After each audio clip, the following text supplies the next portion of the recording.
film for me is very deep in terms of these safes.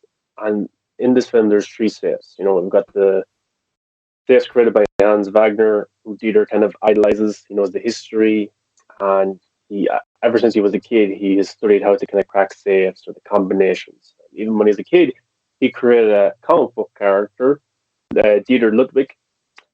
And what's interesting is, or Ludwig Dieter, what's interesting is like in this movie, we find out that his name is Sebastian. It's not Dieter at all. And we get to find out why his name was changed when we got to meet him in Army of the Dead. Because Gwendolyn created a fake passport for him. They were supposed to leave Europe together, go to Vegas, and maybe crack the Gutterdam run. That's a mouthful. The Gutterdam, I'll just the Army of the Dead say it. But um, that's what their plan was. But then, of course, by the end of the movie, she's caught by the police. She kind of gives herself up so Dieter can go and be free and live his life, and then maybe someday they can meet again.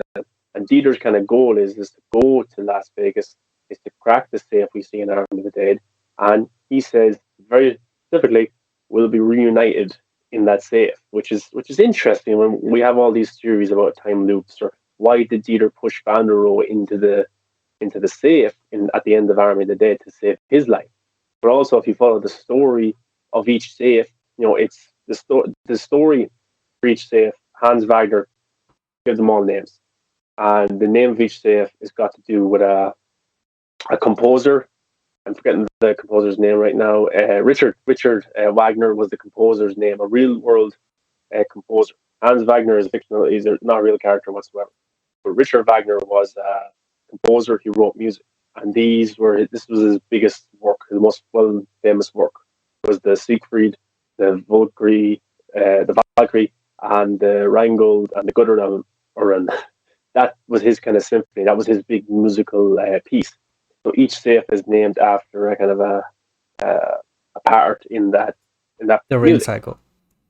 The ring cycle, and each of these safes have a particular story, which kind of documents this story or the journey that Dieter is on throughout this movie, and then going into Army of the Dead, which we'll talk about the safes as we go. But yeah, in terms no, there isn't really massive spoilers. It's a heist movie. We all know that we get to see him in Army of the Dead, so he successfully completes all three safes. But it's not really about the money.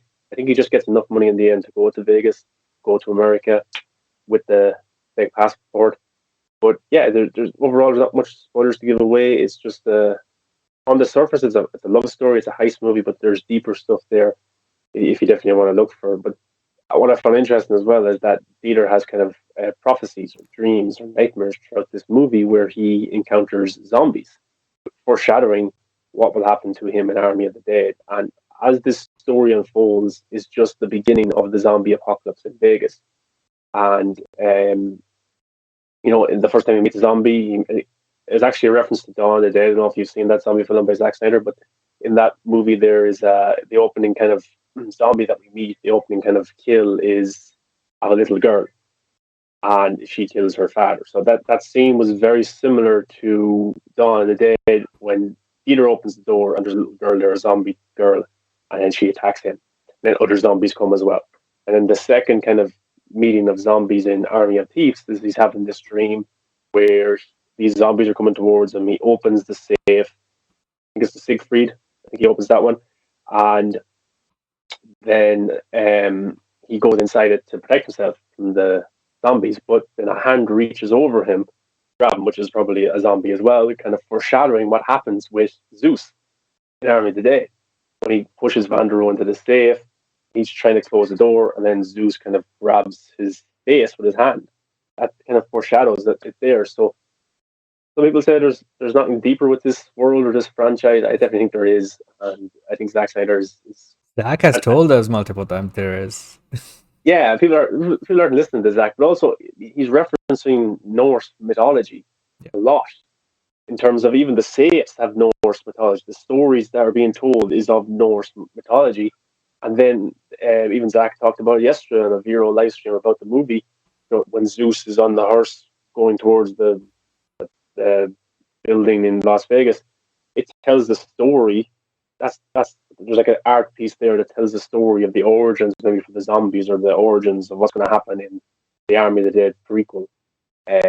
So like, it's very exciting, and Zack Snyder is developing a Norse mythology anime series for Netflix, and it's hard to not believe that all of this is connected. Like, we've seen aliens as well in Army of the Dead, so was Rebel Moon connected to this some way?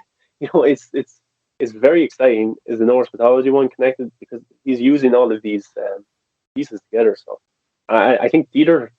I don't know exactly what it is, but is Dieter a mythological god? Is Vanderohe a god? What is going on? Are they reincarnated? I don't know, but there's not much to spoil. It's just when we dig into the deepers, there's more stuff. The deeper stuff into the movie, there's more to kind of spoil.